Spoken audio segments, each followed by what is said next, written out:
अब हम बात करेंगे मैनेजमेंट ऑफ प्री एक्लैम्सिया के बारे में। तो प्री एक्लैम्सिया का एक सिम्टोमेटिक ट्रीटमेंट होता है और एक स्पेसिफिक ट्रीटमेंट होता है। सिम्टोमेटिक ट्रीटमेंट होता है सिम्टम्स को रिमूव करने के लिए, और स्पेसिफिक ट्रीटमेंट जो है वो कॉज पे डायरेक्टली काम करता है, पैथोफिजियोलॉजी पे डायरेक्टली काम करता है। सिम्टोमेटिक ट्रीटमेंट जैसे अगर बीपी बढ़ा हुआ होगा तो एंटी हाइपरटेंसिव्स दे दो, अगर सीजर्स आ रहे हैं तो एंटी एपिलेप्टिक्स दे दो। ये होता है आपका सिम्टोमेटिक ट्रीटमेंट। ये जो है it do not prevent progression, progression को बिल्कुल प्रिवेंट नहीं करता ये जो सिम्टोमेटिक ट्रीटमेंट है। और ये जो चेंज हो चुका है, जो डैमेज हो चुका है, उसको रिवर्स भी नहीं करता। तो फायदा क्या है सिम्टोमेटिक ट्रीटमेंट का? फायदा यह है कि ये मॉर्बिडिटी और मॉर्टेलिटी दोनों चीजों को डिक्रीज करता है। ये फायदा है आपके सिम्टोमेटिक ट्रीटमेंट का। तो वही जो स्पेसिफिक ट्रीटमेंट है, जो डायरेक्टली आपके पैथोफिजियोलॉजी पे अटैक करता है, डायरेक्टली आपके कॉज पे अटैक करता है, वो होता है टर्मिनेशन ऑफ प्रेगनेंसी। क्योंकि पैथोफिजियोलॉजी क्या थी प्रीक्लैम्सी की? वो थी इस्केमिक प्लेसेंटा। वो इस्केमिक प्लेसेंटा ही सारे प्रॉब्लम्स का जड़ था ना। तो आपने क्या बोला कि रिमूव कर दो कॉज को, इस्केमिक प्लेसेंटा को रिमूव कर दो। अब इस्केमिक प्लेसेंटा को जब आप रिमूव कर दोगे, क्या प्रेगनेंसी बिना प्लेसेंटा के सर्वाइव कर पाएगी? नहीं रह पाएगी। तो डायरेक्टली आप क्या करते हो? टर्मिनेट कर दो प्रेगनेंसी को, डिलीवरी कर देते हो। ठीक है। फिर हम बात करते हैं कि एंटी हाइपरटेंसिव स्टार्ट कब करना है। जब बीपी परसिस्टेंटली बढ़ा हुआ हो तो आपको एंटी हाइपरटेंसिव स्टार्ट करना है। दो कंडीशंस हो सकती है। एक तो जो आपका बीपी है ये persistently more than equal to 140/90 और 160/110 इनके बीच में हो, तो फिर आपको इसके बीच में अगर है तो आपको दो रीडिंग्स चाहिए 4 आवर्स अपार्ट। तो आप बोलोगे कि बीपी जो है परसिस्टेंटली इंक्रीज्ड है और आप एंटी हाइपरटेंसिव ड्रग को शुरू कर दोगे। तो ये तो हो गया non acute hypertension. Non acute hypertension, acute hypertension मतलब क्या? कि आपका जो बीपी है फीमेल का वो मोर देन इक्वल टू 160/110 है। तो इस केस में आपको 4 घंटे के बाद सेकेंड रीडिंग नहीं लेनी है। इस केस में एक्यूट हाइपरटेंशन के केस में आपको 10 से 15 मिनट के बाद ही जो है सेकेंड रीडिंग लेनी है। अगर स्टिल हाई आपको मिलता है, हाइपरटेंशन मिलता है, मतलब बीपी आपको फिर भी ज्यादा मिलता है, तो आपको एंटी हाइपरटेंसिव ड्रग जो है शुरू कर देनी है। अब पहले एक्यूट हाइपरटेंशन, इसके अंदर ट्रीटमेंट समझते हैं, फिर उसके बाद ये जो आपका नॉन एक्यूट हाइपरटेंशन था इसका ट्रीटमेंट समझेंगे। दोनों के अंदर जो पहला ड्रग ऑफ चॉइस है दैट इज लैबेटेलॉल। लेकिन एक्यूट हाइपरटेंशन के अंदर हम जो लैबेटेलॉल देते हैं वो आईवी रूट के थ्रू देते हैं। लैबेटेलॉल क्या है? एक अल्फा प्लस बीटा ब्लॉकर है। और एक्यूट हाइपरटेंशन के अंदर जो इसका डोज हम शुरू करेंगे वो रहेगा 20 मिलीग्राम आईवी रूट से। 10 मिनट तक अगर आपका बीपी इंप्रूव करता है तो अच्छा है, अगर इंप्रूव नहीं करता है तो आप जो डोज है आपके आईवी लैबेटेलॉल को उसको 40 मिलीग्राम कर दोगे। फिर से 10 मिनट्स रुकोगे, अगर आपका बीपी इंप्रूव करता है तो अच्छी बात है, नहीं इंप्रूव करता तो आप 80 मिलीग्राम आईवी लेबेटोलॉल दोगे। फिर से 10 मिनट के लिए रुकोगे, अगर आपका बीपी इंप्रूव करता है तो अच्छी बात है, नहीं करता है तो फिर से आप 80 मिलीग्राम आईवी लेबेटोलॉल दोगे। इसके बाद सेम साइकिल आपकी 80 मिलीग्राम 80 मिलीग्राम 80 मिलीग्राम ऐसी चलती रहेगी। अगर बीपी इंप्रूव करता है तो अच्छी बात है, नहीं इंप्रूव करता तो 10 मिनट के बाद फिर से 80 मिलीग्राम आईवी लेबेटोलॉल, ऐसा चलता रहेगा। लेकिन ध्यान में आपको यह रखना है कि मैक्सिमम डोज जो आप आईवी के थ्रू 24 घंटे के अंदर दे सकते हो वो 300 मिलीग्राम का है। तो 300 मिलीग्राम से ज्यादा नहीं होना चाहिए टोटल डोज पूरे दिन के अंदर इन 24 घंटे। ठीक है। अब अल्टरनेटिव्स क्या है? क्योंकि क्या है ना कि जो आपका लैबेटोलॉल है ये कॉन्ट्रा इंडिकेटेड होता है in heart failure and asthma. तो इसीलिए मान लीजिए आपकी प्रेग्नेंट फीमेल को ऑलरेडी हार्ट फेलियर अस्थमा का प्रॉब्लम है, तो उनके अंदर तो लैबेटोलॉल नहीं दे सकते। क्या अल्टरनेटिव आपके पास प्रेजेंट है? पहला अल्टरनेटिव जो आप एक्यूट हाइपरटेंशन के अंदर यूज कर सकते हो तो वो इतने सारे हैं। क्या है पहला अल्टरनेटिव? तो वो है आपका आईवी हाइड्रालाजीन, जिसका डोज आप शुरू करोगे 5 मिलीग्राम से। दूसरा जो अल्टरनेटिव है वो है निफेडिपिन, जो कि एक कैल्शियम चैनल ब्लॉकर है, जो कि 10 मिलीग्राम की टैबलेट में देना है। और टैबलेट कैसे रहेगी? इमीडिएट रिलीज टैबलेट रहेगी, क्योंकि ये आपका अल्टरनेटिव किसके लिए है? एक्यूट हाइपरटेंशन के लिए है। तो इसमें हम इमीडिएट रिलीज टैबलेट्स को ही यूज करेंगे। और जो तीसरा आपके पास अल्टरनेटिव है वो है आईवी नाइट्रोग्लिसरीन। मान लीजिए कि एक्यूट हाइपरटेंशन का केस है और इन चारों ड्रग से लैबेटोलॉल, हाइड्रालाजिन, निफेडिपिन, नाइट्रोग्लिसरीन, इनसे हाइपरटेंशन कंट्रोल नहीं हो रहा, बीपी कंट्रोल नहीं हो रहा। मान लीजिए अगर ऐसा कोई कंडीशन आ जाता है और अब पेशेंट अब मरने की राह पर जा रहा है, तो उस केस में आप लास्ट रिसोर्ट के तौर पर सोडियम नाइट्रोक्लोराइड को यूज कर सकते हो। लेकिन ये एक बात आपको याद रखनी है कि सोडियम नाइट्रोक्लोराइड ये लास्ट रिसोर्ट की तरह यूज करते हो, रूटीनली इसको यूज नहीं करते, क्योंकि ये साइनाइड टॉक्सिसिटी कॉज करता है।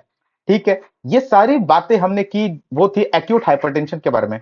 अगर आपका बीपी 140/90 और 160/110 इसके बीच में लाया करता है और इसकी दो रीडिंग्स आती है 4 घंटे के अपार्ट, तो फिर आपको ओरल लैबेटोलॉल से शुरू करना है। ये नॉन एक्यूट हाइपरटेंशन है प्रेगनेंसी के अंदर, तो हमको शुरू करेंगे ओरल लैबेटोलॉल से, ना कि आईवी लैबेटोलॉल से। और डोज रहेगा आपका 100 मिलीग्राम बीडी। और मैक्सिमम डोज जो 24 घंटे के अंदर आप दे सकते हो ओरली लेबेटालॉल का वो होता है 2400 मिलीग्राम। आईवी रूट के थ्रू मैक्सिमम कितना दे सकते थे 24 घंटे के अंदर, वो था 300 मिलीग्राम। यही ज्यादा पूछा जाता है एग्जाम में, ये इतना नहीं पूछा जाता। अगर मान लीजिए लेबेटालॉल आप नहीं दे सकते किसी फीमेल को नॉन एक्यूट हाइपरटेंशन के अंदर, तो आपके पास अल्टरनेटिव्स क्या होते हैं?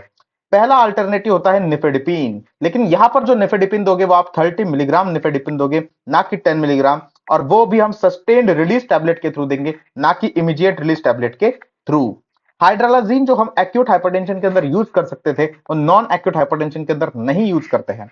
फिर जो सेफेस्ट ड्रग है, जो आप सेफेस्ट एंटी हाइपरटेंसिव है, जो कि हम प्रेगनेंसी के अंदर यूज करते हैं, वो होता है मिथाइल डोपा। इसको भी हम as an alternative drug use कर सकते हैं in non acute hypertension. It is the safest anti hypertensive drug in pregnancy. इसको मिथाइल डोपा को हम एक्यूट हाइपरटेंशन के अंदर क्यों यूज नहीं करते? तो उसके दो कारण होते हैं। पहला, इसका जो एक्शन है ये 4 घंटे के डिले के साथ आता है, और दूसरा, ये एक माइल्ड एंटी हाइपरटेंसिव ड्रग है। जिन दो कारणों की वजह से हम एक्यूट हाइपरटेंशन के अंदर मिथाइल डोपा को यूज नहीं कर सकते। दो ऐसे ड्रग्स बताइए जो कि हम एक्यूट हाइपरटेंशन प्रेगनेंसी के अंदर तो यूज कर सकते हैं, लेकिन नॉन एक्यूट हाइपरटेंशन के अंदर नहीं यूज कर सकते। तो वो है आपका आईवी नाइट्रोग्लिसरीन और आईवी हाइड्रालाजीन और आपका सोडियम नाइट्रोक्लोराइड। ये तीनों की तीनों ड्रग्स आप नॉन एक्यूट हाइपरटेंशन के अंदर नहीं यूज कर सकते। फिर हम बात करते हैं कि ऐसे कौन से ड्रग्स है जो कि कॉन्ट्रा इंडिकेटेड है as a routine anti hypertensive drugs in pregnancy. तो वो ये लिस्ट है 5 ड्रग्स की। पहले तो आपके 81 रिसेप्टर ब्लॉकर्स, या फिर 81 रिसेप्टर ब्लॉकर, या फिर जिन्हें हम एंजियोटेंसिन रिसेप्टर ब्लॉकर्स के नाम से भी जानते हैं। दूसरा होते हैं आपके ACE inhibitors, beta blockers, diuretics and sodium nitrochloride. तो ये 5 कैटेगरी ऑफ ड्रग्स है जिनको हम routinely as an anti hypertensive use नहीं करते हैं प्रेगनेंसी के अंदर। ठीक है, फिर हम बात करते हैं टर्मिनेशन ऑफ प्रेगनेंसी। अब टर्मिनेशन ऑफ प्रेगनेंसी कब करना है? टर्मिनेशन ऑफ प्रेगनेंसी आपका स्पेसिफिक ट्रीटमेंट था ना, तो जेस्टेशनल हाइपरटेंशन अगर है या फिर प्री एक्लैम्सिया अगर है फीमेल को, तो चाहे ये वेल कंट्रोल हो, फिर भी आपको प्रेगनेंसी को टर्मिनेट करना है एट 37 वीक्स, इसके आगे नहीं जाना है। फिर अगर आपको प्री एक्लैम्सिया विद सीवियर फीचर्स है, सीवियर फीचर्स के साथ का मीनिंग क्या था कि एक तो आपका जो पीपी है मोर देन 160/110 है, या फिर एंड ऑर्गन डैमेज प्रेजेंट है। इन दोनों में से अगर कोई एक चीज प्रेजेंट रही तो उसको हम प्रीक्लैम्सिया विद सीवियर फीचर्स बोलेंगे। और मैंने बताया था हेल्प सिंड्रोम जो है ये भी प्रीक्लैम्सिया विद सीवियर फीचर्स में ही आता है। अगर मान लीजिए इसमें आपका बीपी वेल कंट्रोल्ड भी रहता है, फिर भी आपको जो प्रेगनेंसी है इसको टर्मिनेट करना है एट 34 वीक्स। फिर ऐसी कौन सी कंडीशंस है जिसमें आपको टर्मिनेट कर देना है प्रेगनेंसी को as soon as possible irrespective of period of gestation? मतलब कितने हफ्ते हो चुके हैं जेस्टेशन को, वो मैटर नहीं करता। इन कंडीशंस के अंदर जैसे ही ये कंडीशंस आपको पता चलेगी प्रीक्लैम्सिया के पेशेंट के अंदर, आपको जल्द से जल्द as soon as possible terminate कर देनी है प्रेगनेंसी। पहली कंडीशन है फीटल डिस्ट्रेस और दूसरी कंडीशन है एब्रप्शन। एब्रप्शन काफी कॉमन कॉम्प्लिकेशन होता है प्री एक्लैम्सिया का, और एब्रप्शन काफी बार प्रेजेंट भी करता है as in the form of fetal distress. दूसरा है अनकंट्रोल हाइपरटेंशन, मतलब फीमेल को प्री एक्लैम्सिया है, आप एंटी हाइपरटेंसिव दे रहे हो लेकिन वो बीपी को कंट्रोल नहीं कर पा रहे, तो फिर भी आपको जो है इमीडिएटली टर्मिनेशन ऑफ प्रेगनेंसी करना है। कॉम्प्लिकेशंस हो रहे हैं जैसे कि pulmonary oedema, acute renal failure, and ये दोनों इक्लैम्सिया वाली कंडीशंस, इंपेंडिंग इक्लैम्सिया एंड इक्लैम्सिया। इंपेंडिंग इक्लैम्सिया में आपको पता है कि इक्लैम्सिया आने ही वाला है, और इक्लैम्सिया के अंदर क्या होता है कि आपका सीजर्स आ चुके हैं। इन सारी कंडीशंस के अंदर आप क्या करोगे? पहले तो वाइटल्स को स्टेबलाइज करोगे फीमेल्स के। जैसे ही वाइटल स्टेबल होंगे आप टर्मिनेट कर दोगे प्रेगनेंसी को, और इसमें आप पीरियड ऑफ जेस्टेशन को नहीं देखते। आप जल्दी से जल्दी एज सुन एज पॉसिबल जो है आप क्या करते हो? प्रेगनेंसी को टर्मिनेट करते हो। फिर जब आप प्रेगनेंसी को टर्मिनेट करोगे, जब आप डिलीवरी करोगे, तो जो प्रेफर्ड मोड होता है डिलीवरी का वो क्या होता है? Preferred mode of delivery is vaginal delivery. हमेशा याद रखें कि सिजेरियन सेक्शन आप सिर्फ और सिर्फ ऑब्स्टेट्रिक इंडिकेशंस के लिए करते हो। यहां पर ऑब्स्टेट्रिक इंडिकेशंस मतलब जहां पर वजाइनल डिलीवरी पॉसिबल नहीं है वहां पर सिजेरियन सेक्शन करते हो। एनेस्थीसिया जो हम सिजेरियन सेक्शन के अंदर देते हैं वो स्पाइनल एनेस्थीसिया होता है। न्यूरैक्सियल एनेस्थीसिया ये दूसरा नाम है, लेकिन बेस्ट आंसर आपका स्पाइनल एनेस्थीसिया होता है। अब हम बात करते हैं इक्लैम्सिया के बारे में। तो देखो इक्लैम्सिया जो होता है ये मैंने आपको पहले भी बता दिया था, it is pre eclampsia plus seizures. Seizures कौन सी वैरायटी के? Generalised tonic clonic seizures. और सीजर्स के आने के दो कारण होते हैं, cerebral hypoxia and cerebral oedema. ये इक्लैम्सिया आपका ऑनसेट के बेसिस पर 3 टाइप्स का होता है। पहला एंटीपार्टम इक्लैम्सिया, इंट्रापार्टम इक्लैम्सिया, पोस्टपार्टम इक्लैम्सिया। एंटीपार्टम इक्लैम्सिया के अंदर पहला जो सीजर आता है वो लेबर के बिफोर आता है। इंट्रापार्टम इक्लैम्सिया के अंदर पहला सीजर आता है ड्यूरिंग दी लेबर। और पोस्टपार्टम इक्लेम्सिया के अंदर पहला सीजर आता है आफ्टर द लेबर। तो ये आपका बेसिकली 3 टाइप्स होते हैं इक्लेम्सिया के on the basis of the onset of the seizures. इसमें मोस्ट कॉमन है आपका एंटीपार्टम इक्लेम्सिया और लीस्ट कॉमन है आपका पोस्टपार्टम इक्लेम्सिया। पोस्टपार्टम इक्लेम्सिया में डेफिनेशन जो है वो है आफ्टर लिबर सीजर्स आ रहे हैं, लेकिन कब तक? With in 48 hours of delivery आने चाहिए। अगर 48 आवर्स के बाद आता है तो आप दूसरे कॉजेस की तरफ देखते हो। यहां पर यह भी याद रखें कि एंटीपार्टम इक्लेम्सिया का वर्स्ट प्रोग्नोसिस होता है। फिर हम बात करते हैं इंपेंडिंग इक्लेम्सिया के ट्रीटमेंट के बारे में। तो कभी भी आपको अगर किसी फीमेल के अंदर या फिर किसी क्वेश्चन के अंदर इंपेंडिंग इक्लेम्सिया दिख जाए, इंपेंडिंग इक्लेम्सिया के मैंने आपको बताया था कि 3 चीजें लिखी रहेगी क्वेश्चन में, new onset visual symptoms, new onset headache और न्यू ऑनसेट वॉमिटिंग। ये सारी तीनों चीजें अगर आपको को भी किसी भी क्वेश्चन में दिखे या फिर किसी फीमेल के अंदर आपको वो सारे सिम्टम दिखे तो वो इंपेंडिंग इक्लेम्सिया का पेशेंट होगा। नेक्स्ट बेस्ट स्टेप जो होगी इंपेंडिंग इक्लेम्सिया के अंदर वो होगी मैग्नीशियम सल्फेट को दोना प्रोफाइलैक्टिकली आप क्या दोगे? मैग्नीशियम सल्फेट दोगे। ये नेक्स्ट बेस्ट स्टेप है, ये आप याद रखिए। प्रोफाइलैक्टिकली आप क्या दोगे? मैग्नीशियम सल्फेट दोगे to prevent the seizure attack. ठीक है, साथ में आप क्या दोगे? आईवी लेबेटोलॉल दोगे as an anti hypertensive drug and delivery कर दोगे, दैट इज टर्मिनेट कर दोगे प्रेगनेंसी को। कभी भी याद रखिए in the patient of eclampsia MRI को रूटीनली आप नहीं करते हो, MRI brain is not routinely done. वैसे भी अगर मान लीजिए आप एमआरआई ब्रेन कर लेते हो तो एमआरआई ब्रेन पर जो आपकी फाइंडिंग्स रहेगी they will be suggestive of press, जो कि आपका प्रेगनेंसी रिवर्सिबल एन्सेफेलोपैथी सिंड्रोम ऐसा कुछ तो भी होता है, मेडिसिन के अंदर आप पढ़ोगे। यहां पर बेसिकली एडिमा हो जाता है in the posterior cerebral hemisphere. Okay, routinely आप एमआरआई नहीं करते हो, लेकिन अगर आप करते हो तो एडिमा दिखता है पोस्टेरियर सेरेब्रल हेमिस्फीयर के अंदर। ठीक है, अब एक केस आपको देते हैं, इक्लेम्सिया वाला केस है ये, कि कोई 34 हफ्ते प्रेग्नेंट फीमेल है, इसका बीपी बढ़ा हुआ है, यूरिन अल्बुमिन 3+ है और सीजर्स है। तो आपको ये समझ में आ रहा है ये प्री इक्लेम्सिया वाला पेशेंट है विद सीजर्स, मतलब ये इक्लेम्सिया वाला पेशेंट है। तो अब आप इक्लेम्सिया के अंदर क्या करोगे? आप सिम्टोमेटिक ट्रीटमेंट एंटी हाइपरटेंसिव के फॉर्म में तो दोगे ही दोगे इसको ट्रीट करने के लिए, सिम्टोमेटिक ट्रीटमेंट। आप साथ में इन सीजर्स को मैनेज करने के लिए क्या करोगे? First best step to manage seizure is stabilize the position of the patient. सबसे पहले तो आप पोजीशन को ठीक करो। अगर बैठा हुआ है तो उसको लिटाओ। ओके, क्योंकि आपको मैग्नीशियम सल्फेट देना है ना आगे जाकर सीजर्स के लिए, तो आप वो बैठे बैठे थोड़ी ना दोगे। तो पहले आपको क्या करना है? पोजीशन ऑफ पेशेंट को स्टेबलाइज करो। उसके बाद उसके एयरवे को चेक करो। एयरवे को कैसे आप चेक करोगे? पहले तो आप माउथ गैग डालो, उसके बाद कोई सिक्रीशंस अगर उसके एयरवे के अंदर होगी तो उसको सक्शन आउट कर लो और मास्क के थ्रू ऑक्सीजन दो। ये तीनों चीज आप करते हो ताकि एयरवे सिक्योर हो जाए। अब माउथ गैग का काम क्या होता है? क्यों आप माउथ गैग को डालते हो माउथ के अंदर? पहला इसका सबसे मेन काम है कि ये प्रिवेंट करता है रोलिंग ऑफ टंग बैक को, क्योंकि अगर टंग पीछे रोल कर गई तो वो एयरवे को ऑब्स्ट्रक्ट कर देगी। और साथ में ये टंग बाइट को भी प्रिवेंट कर लेता है, लेकिन ये मेन काम नहीं होता माउथ गैग का। माउथ गैग का मेन काम होता है preventing the rolling back of the tongue. फिर उसके बाद जब आप एयरवे को सिक्योर कर लोगे, पोजीशन नॉर्मल कर लेंगे पेशेंट की, उसके बाद आप सीजर्स के लिए magnesium sulphate as a drug of choice दोगे और एंटी हाइपरटेंशन के लिए हम लेबेटोलॉल देंगे। इससे हमें समझ क्या आ रहा है? हमें यह समझ में आ रहा है कि मैग्नीशियम सल्फेट ये एंटी हाइपरटेंसिव की तरह बिल्कुल भी काम नहीं करता, इसीलिए हमें एक दूसरे anti hypertensive drug that is labetalol को ऐड करना पड़ रहा है साथ में। जब आप इन दोनों को ऐड कर दोगे तो आप टर्मिनेट भी कर दोगे प्रेगनेंसी को बाया वजाइनल डिलीवरी। ठीक है, अब मैग्नीशियम सल्फेट आप देते हो यहां पर to prevent the recurrence of the seizures. Seizures के रिकरेंस को प्रिवेंट करने के लिए आप जो है मैग्नीशियम सल्फेट यहां पर दे रहे हो। मैकेनिज्म ऑफ एक्शन क्या होता है आपके मैग्नीशियम सल्फेट का?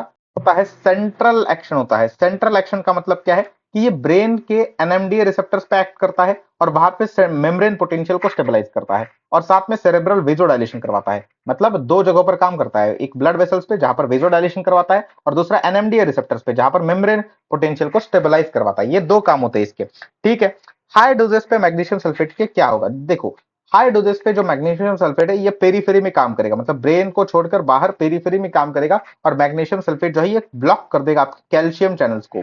इसीलिए इसीलिए हमेशा आप याद रखें कि मैग्नीशियम सल्फेट को किस एंटी हाइपरटेंसिव ड्रग के साथ नहीं कंबाइन करते। तो मैग्नीशियम सल्फेट को कभी भी आप कैल्शियम चैनल ब्लॉकर के साथ कंबाइन नहीं करते, क्योंकि अगर आपने कंबाइन कर दिया तो ये रेस्पिरेटरी फेलियर कॉज करेंगे। ठीक है, ठीक है। अब हम बात करते हैं कि इक्लेम्सिया के अंदर मैग्नीशियम सल्फेट आप कैसे देते हो। इसके लिए एक रेजिमेंट है जो आपको पता होनी चाहिए। ये रेजिमेंट हम इंडिया के अंदर फॉलो करते हैं, that is your Pritchard regimen. पता होनी चाहिए। इस प्रिट चार्ट रेजिमेन के अंदर हम पहले लोडिंग डोज देते हैं मैग्नीशियम सल्फेट का, उसके बाद मेंटेनेंस डोज देते हैं। लोडिंग डोज के दो कंपोनेंट्स होते हैं, IV component and intramuscular component.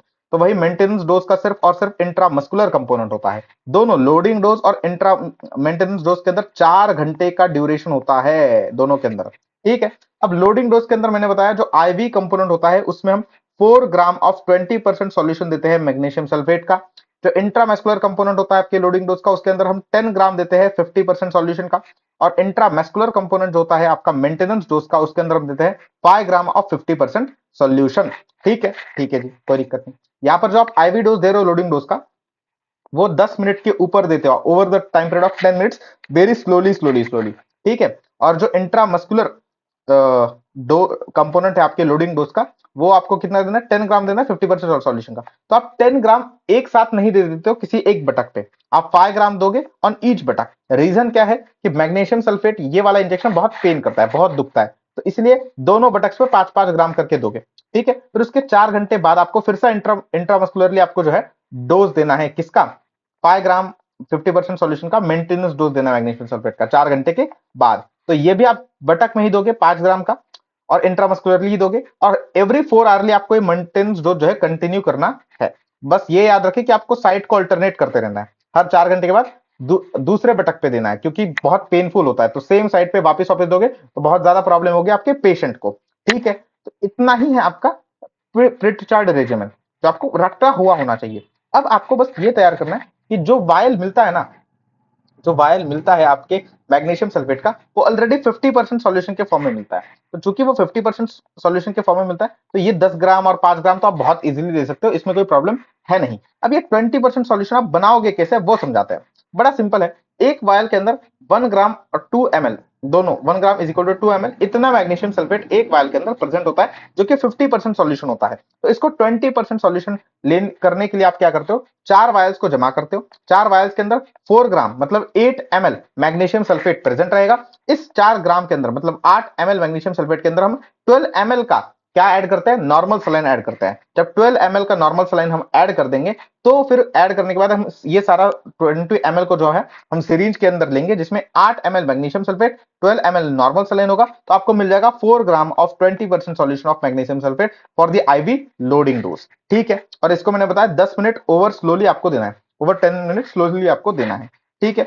Maximum rate जिसके ऊपर आप आईवी लोडिंग डोज दे सकते हो, दैट इज 1 ग्राम पर मिनट, मतलब 4 मिनट के अंदर आपका जो डोज है वो खत्म हो जाएगा। लेकिन ये मैक्सिमम रेट है, इसके आगे नहीं जाना है आपको, ठीक है। ठीक है।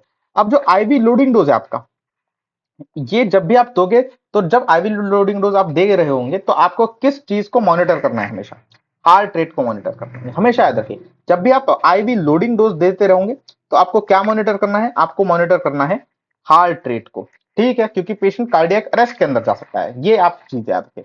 फिर बिफोर गिविंग मेंटेनेंस डोज आपको क्या मॉनिटर करना है, आईवी लोडिंग डोज देते हुए आपको क्या मॉनिटर करना था, heart rate. And before giving maintenance dose आपको क्या मॉनिटर करना है, ये 3 चीजें मॉनिटर करनी है, patellar reflex, respiratory rate and urine output. Patellar reflex present होना चाहिए, रेस्पिरेटरी रेट कम से कम 12 होना चाहिए, और यूरिन आउटपुट आपका कम से कम 100 ml होना चाहिए 4 घंटे के अंदर, या फिर 30 ml होना चाहिए इन ईच आवर। ये बेसिकली आप क्यों करते हो, ये इन 3 चीजों को आप क्यों देखते हो, क्योंकि अगर ये खराब हो जाती है तो वो टॉक्सिसिटी की साइंस है। तो look for the science of the toxicity, magnesium की टॉक्सिसिटी ना हो जाए आपकी बॉडी के अंदर। तो पहली साइन क्या होती है मैग्नीशियम टॉक्सिसिटी की, that is loss of patellar reflex. इसलिए आप पटेलर रिफ्लेक्स को मॉनिटर कर रहे हो वाइल गिविंग मेंटेनेंस डोज। दूसरी साइंस क्या होती है आपके मैग्नीशियम टॉक्सिसिटी की, दैट इज फ्लशिंग।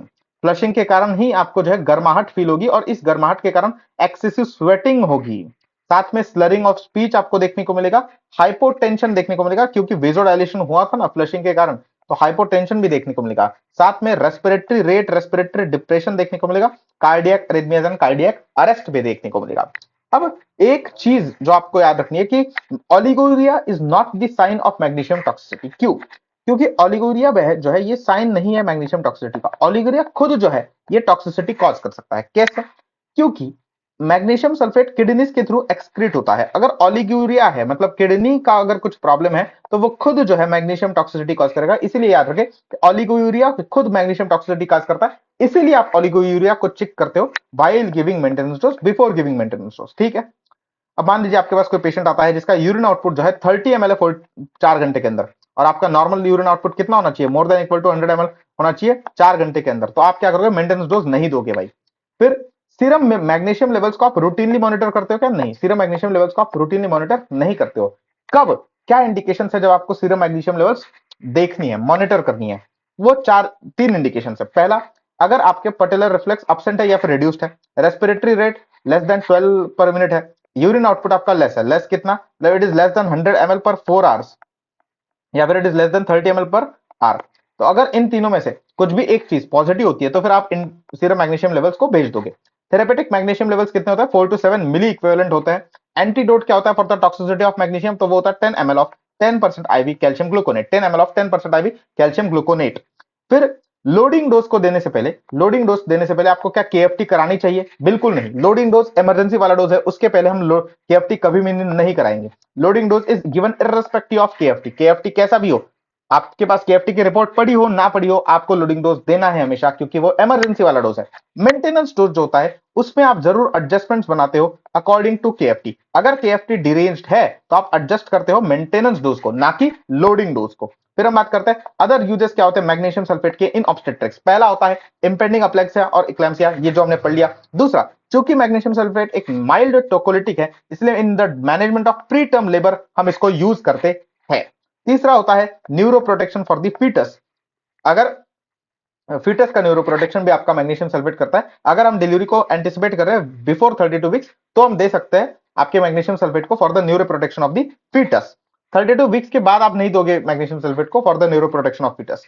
फिर मैग्नीशियम सल्फेट के बारे में एक पॉइंट याद रखिए कि प्लेसेंटा को क्रॉस करता है, तो ट्रांसिएंटली ये क्या करता है, फीटल हार्ट रेट को डिक्रीज करता है, लेकिन ये ट्रांसिएंटली ही डिक्रीज करता है फीटल हार्ट रेट को, परसिस्टेंटली डिक्रीज नहीं करता।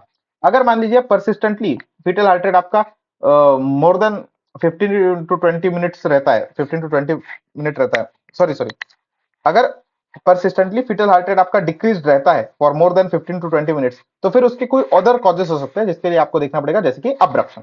तो अगले लेक्चर में हम एमनियोटिक फ्लूइड की तरफ जाएंगे। प्री-इक्लैम्सिया आपका हमने पूरा टॉपिक कंप्लीट किया। तब तक के लिए टाटा।